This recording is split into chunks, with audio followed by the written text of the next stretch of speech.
Hi guys, this is Aegis here, and today I'm here with a Bladewing deck profile. So this is my first time doing a deck profile, so do let me know in the comment if you uh, see anything to improve. So for the starting Vanguard, I'm running um, the new starter. This card, the skill is from the Soul Darkness. At the start of the attack step, if you have 10 soul or more, you can call this card to the Riga circle. If you call, then in the turn, this unit will get plus 5k, and if you have 15 souls or more, it will get another 10k. So basically, it works only once normally, unless you pull her out and then go to the drop zone and for some reason get back to the deck and you soul charge her again, then you can use her skill again, but normally you'll use once. It can be a sudden 20k booster, that's why I like it, and since I like to test with the new cards, that's why it's here. And next,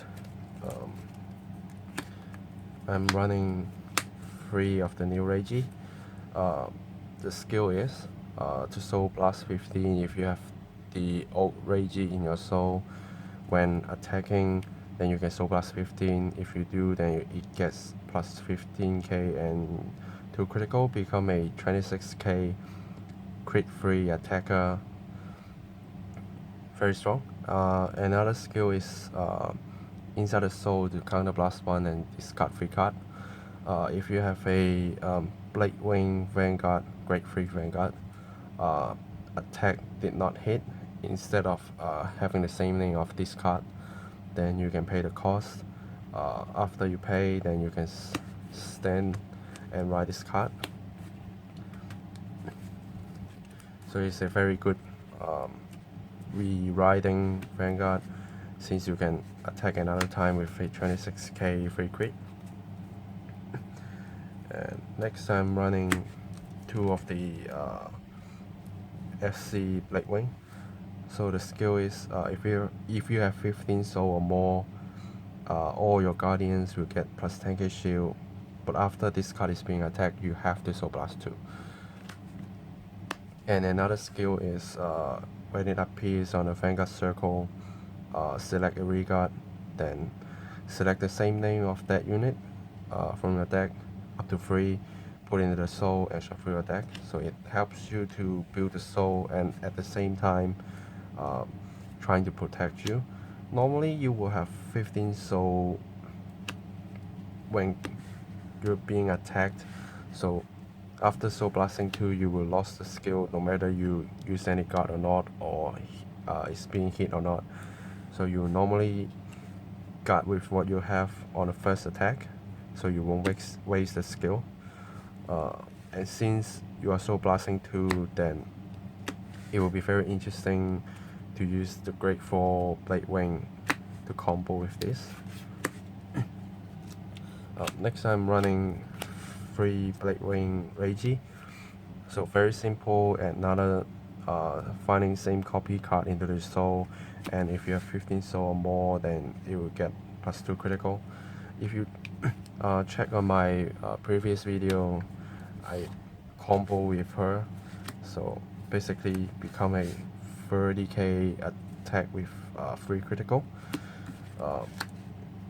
It's fun to have this combo, and after that you will just ride into the new Reggie, so blasting 15 and do a at least 26k free crit attack to give your opponents pressure. I'm running 3 because I want to make sure I have the Reggie inside my soul, or even if I can ride it and then put this card into the soul, so his effects can go off.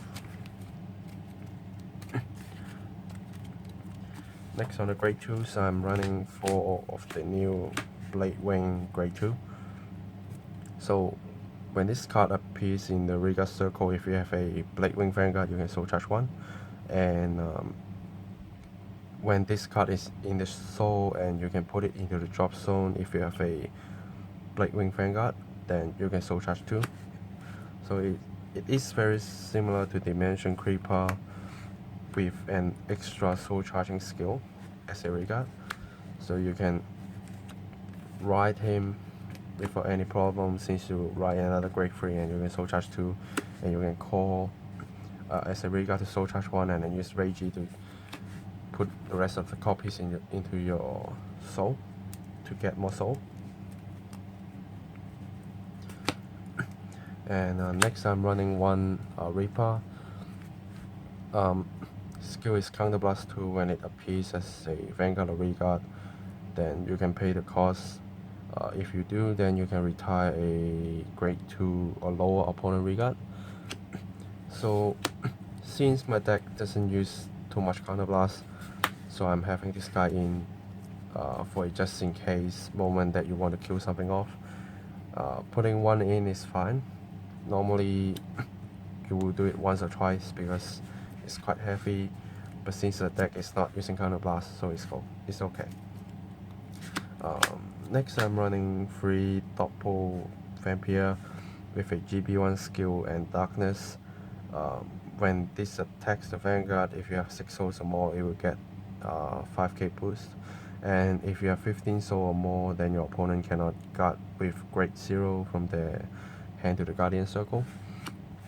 So it's a very good pressuring guy. So it just helps you hit numbers and force your opponent to guard something with the important hand.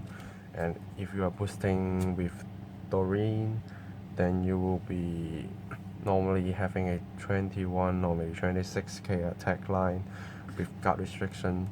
So, and if you even can stand this guy and attack again, then you'll get more benefit from it.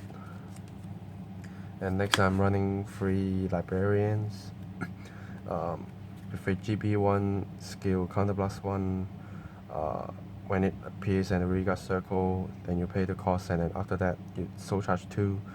If you have 6 souls or more, draw 1. If you have 10 souls or more, and flip the damage. So as long as you have 10 souls, you call her and then you soul charge 2 and draw a card, pay the cost, and then flip the damage. So it's free. Just by calling her, you will soul charging 2 and you don't reduce your hand because you call 1 and then you draw. So it's a very important soul charging card, and flipping damage, giving you soul charge, very good. So here are all the grade 2s. Next another grade 1s. I'm running 3 of the Bladewing grade 1. Skill is put as a Regard, put this card into your soul. If you have a Bladewing Vanguard, look at the top 3 of your deck, select up to 2 Bladewing cards, show to your opponent, and then you select up to 1 into your hand, up to 1 into your soul, and the rest to the drop zone. In a way, it is a grade 3 searcher if you're lucky to just maybe like checking 1 into this, 1 into that, and maybe 1 into this. So in this case, you can put the grade 3 into your hand, so you can ride next turn if you're on grade 2, and then you can put a grade 2 into the soul, and then just drop the rest.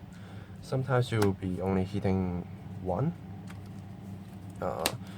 That's fine, because your main target is to see what you can get and select them into your soul or into your hand. If you put cards into your soul, you increase your soul by 2 because you're putting her into the soul as well, so it won't hurt. And if you need a grade 3 to ride or maybe strike, then you can get the grade 3 into your hand, or you can even call the grade 3 as an attacker. So that's why I like to put this card into the deck. And next I'm running 4 Strike Fodder. Strike is quite important in this deck since quite a lot of skills are GB1 skills, so I'm having 4. Next I have 1 Bloody Calf. Skill is Counterblast 2 when it appears as a Vanguard or Reguard. Then you can pay the cost. If you do, then you can select your opponent grade 1 or lower Reguard and retire. So it can help you to kill important booster, kill the starter. So your opponent can't do anything before the GB1, because most of the starter now are GB1 skill. So you can just kill them off before they strike and get the skill off. And again, the deck is not using a lot of counterblast, so having some cards that use the counterblast and also kill something off is good.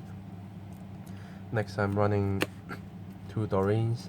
Don't have to explain too much. Great power boost with soul charge. Having 2 is okay. If you want more, you can have more, but I think 2 is good enough. And next, I'm running 4 Perfect Reggies. No Quintet Walls.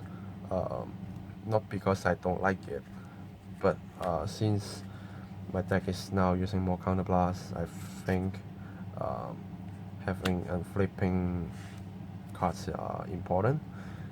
And since sometimes you're soul blasting, so soul blasting this and using the other copy to inflict the damage is somehow better if you have to soul blast the Quintet Wall.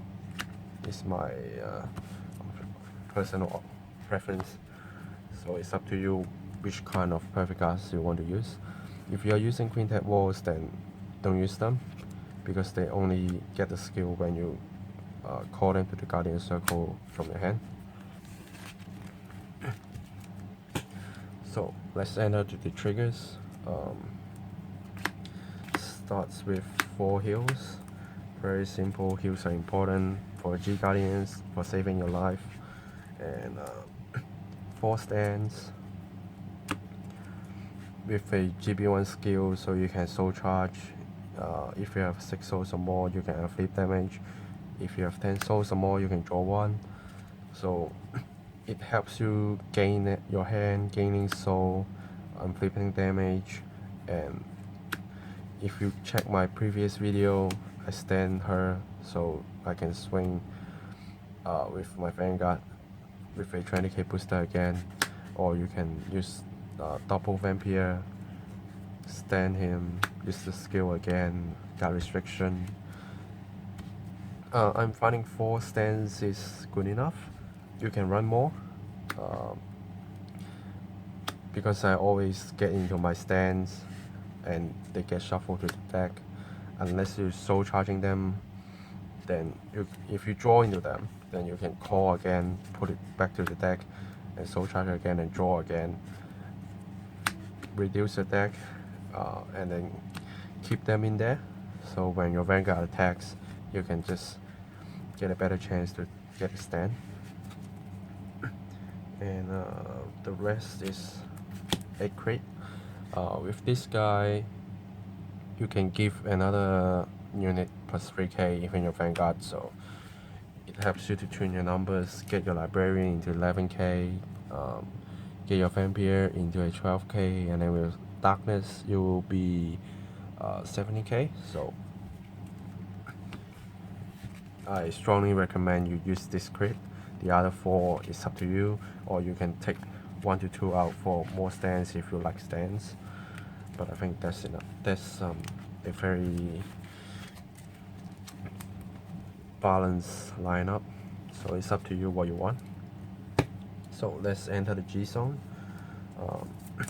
First, I'm having this guy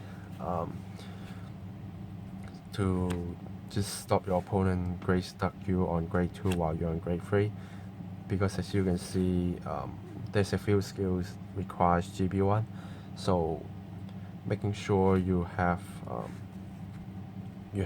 the GB1, the one face-up card on the G zone is very important. That's why I have this card in.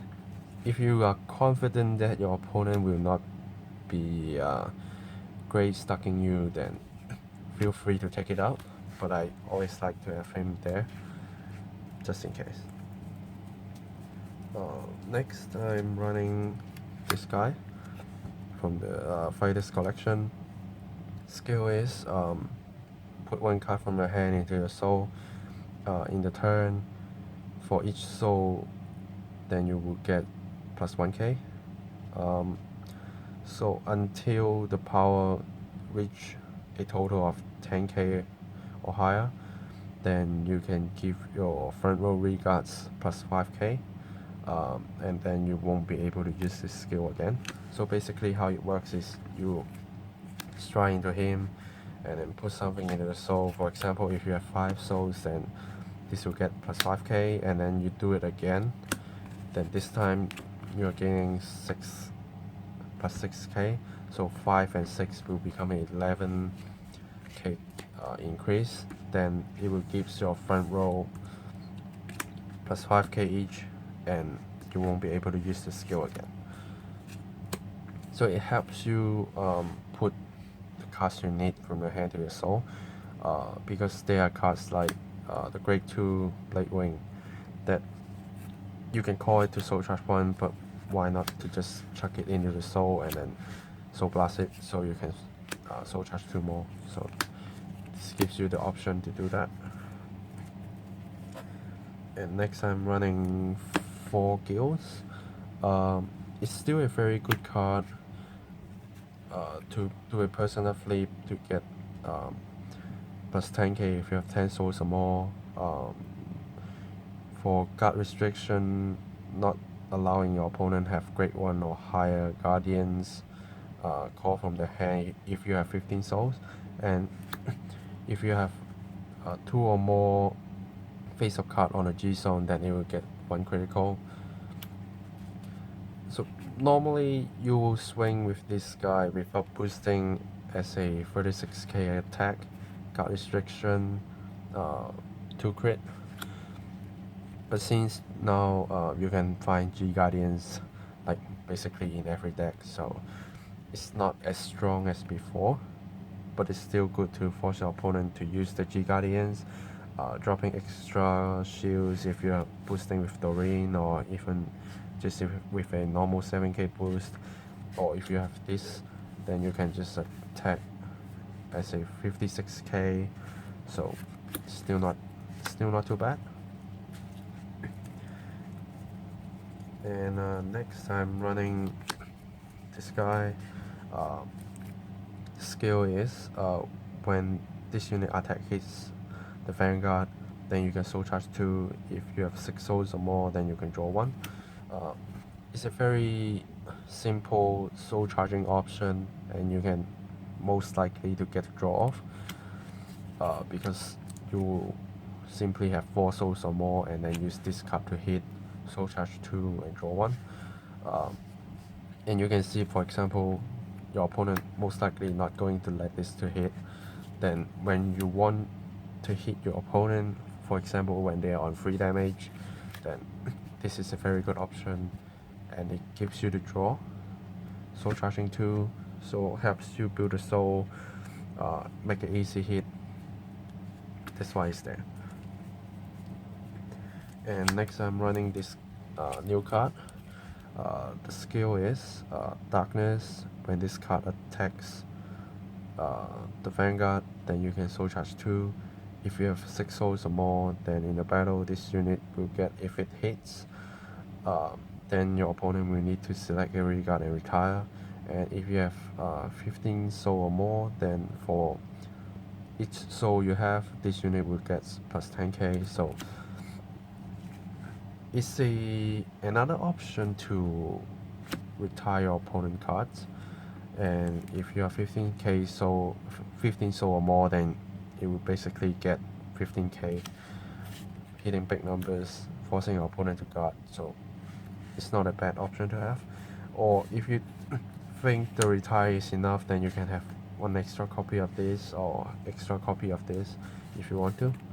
But always like to have retire options just in case. Even if your opponent choosing what they retire, it's still a good option to make them force them to guard or make them to kill one. And next I'm having 3 of the Bladewing stride. So what it does is when it appears on the Vanguard circle, you shuffle or you drop some back to your deck, and if you have 15 soul or more, then all your front row reguards will get plus 10k. If not, then you will soul charge 5. So I rarely use the power boosting skill. What I mainly use this guy for is to shuffle the drop zone back to my deck, and then soul charge 5, of course. So it helps you to build a soul, and it stops you from decking out. And also, if you calculate carefully, then you can most likely to get your deck full of triggers when you doing the shuffling. Because, for example, if you use this guy on the previous turn, soul blasting 2 after you being attacked, then you can just soul blast the triggers, and next turn trying to this guy, and then put them all back, and then just tell your opponent, I'm ready with my triggers, and I'm going to hit your heart. And because the soul charging sometimes are random, so if you, for example, soul charging all 4 of your heal triggers, then you can't use your G Guardians. So having this, soul blasting all of them, and then strike onto this, shuffle them back to the deck, then you can use your G Guardians again in case of just accidents appears. So next will be the G Guardians. First I have the Dark Elemental. It basically stops people from hitting your reguard or killing your reguard, targeting your reguard. Because you can see Cosmic Heroes are starting to be a more stronger player in the game. So Commander Royal, you want to try avoid them using them.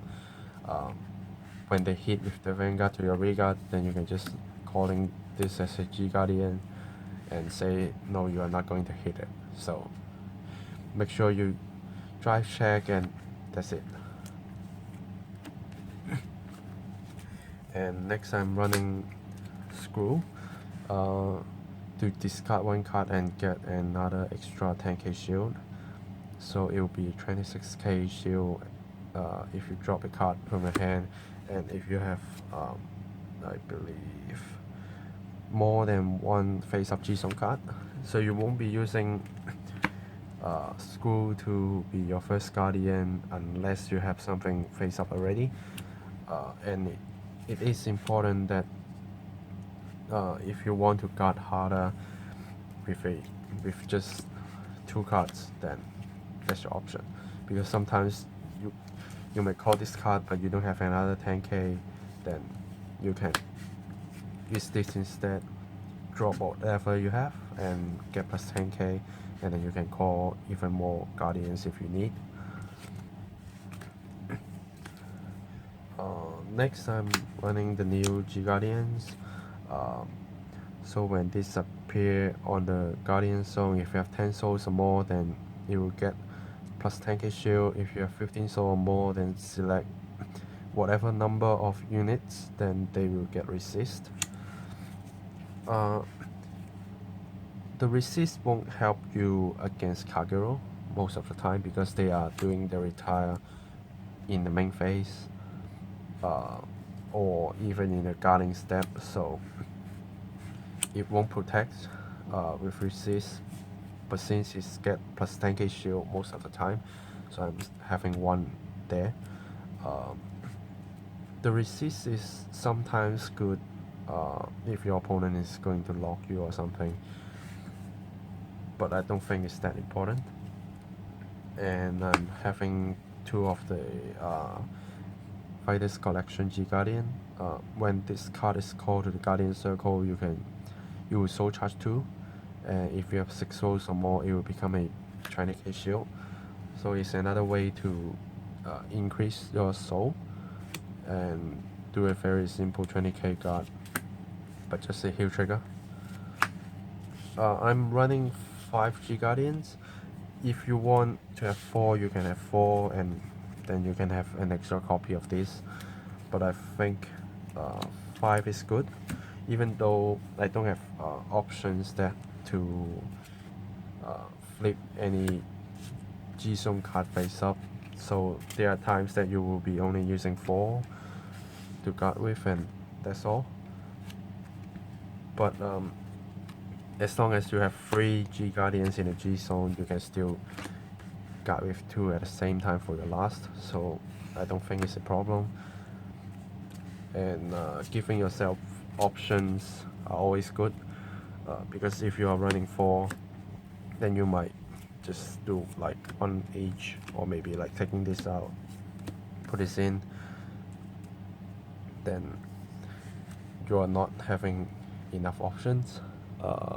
Yeah, so I like 5.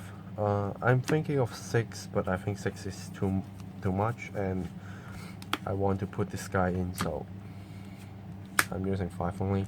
And again, if you don't like this one, then you can switch it to another of this, or another of this, or another of this. But I don't think you need more than one of this and this, but it's up to you. So that's it. Thanks for watching, and let me know if the deck profile is good enough or not. I might do more, but I'm not sure. So that's all from me. See you later. Bye bye.